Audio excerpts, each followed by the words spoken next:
Minister, I would like at the outset to thank you for taking time out of your busy schedule to be here this afternoon. I have raised the issue of councillors' terms and conditions in this chamber many times, as indeed has members from across the House.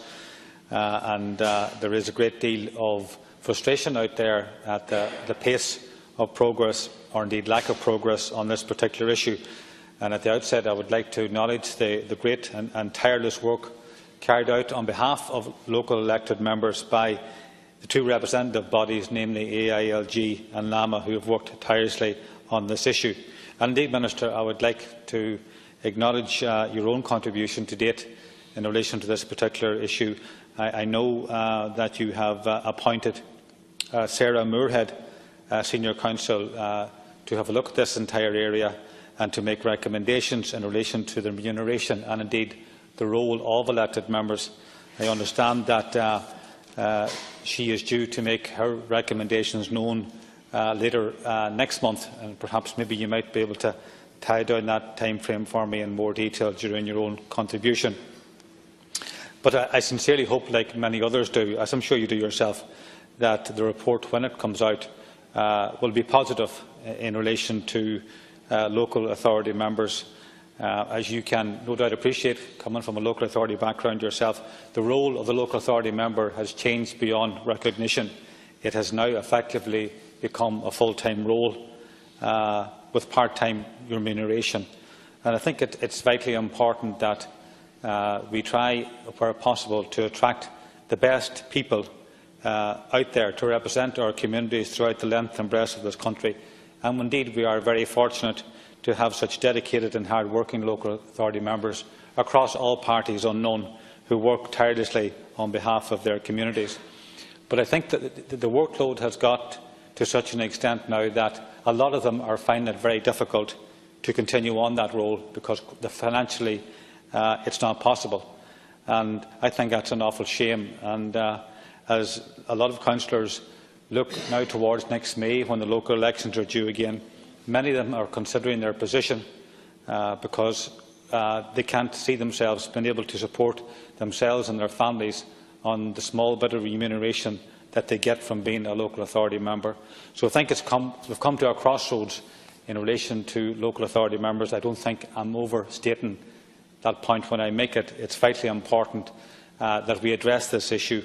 It's vitally important that we address this issue and bring clarity to it before the local elections in May, so that those that are perhaps seeking re-election will know exactly what their terms and conditions and indeed their role is going forward. And for those new people that may be contemplating a role representing their communities in which they come from, I think it's important they too would find clarity before the local elections next June. So I look forward to your response, Minister. I don't doubt for 1 minute your sincerity in relation to this particular issue. I'm heartened that you seem to have grasped the nettle, so to speak, and I hope now that, as I said earlier, that during your contribution you might be able to outline to us what the future may look like for local authority members. Thanks, Senator. Thank you. Minister, you have 4 minutes.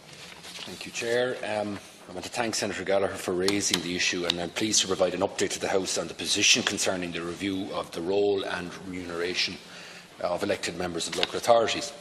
The issue of supports for councillors is one to which I have devoted considerable time and attention, including in this House since taking up office in June of 2017. In that time, I've made a range of improvements to existing supports provided to councillors. November of 2017, Minister Donoghue and I co-signed amending regulations under Section 142 of the Local Government Act 2001. They, in summary, provided for a new allowance for councillors of €1,000 backdated to the 1st July 2017 in recognition of extra workload following the 2014 elections. They also gave effect to the new optional worth up to a maximum of €5,000 per annum, voucher allowance worth approximately €2,500 per annum. This is in addition to the composite annual expense allowance paid to councillors, which is designed to defray in a structured way reasonable worth up to a maximum of €5,000 per annum, voucher allowance worth approximately €2,500 per annum. This is in addition to the composite annual expense allowance paid to councillors, which is designed to defray in a structured way reasonable expenses incurred by them in attending council meetings. I would also point out that the representational payment paid to councillors, which is currently linked to a senator's pay, was increased recently to €17,060 per annum, in line with adjustments arising from the Public Service Stability Agreement.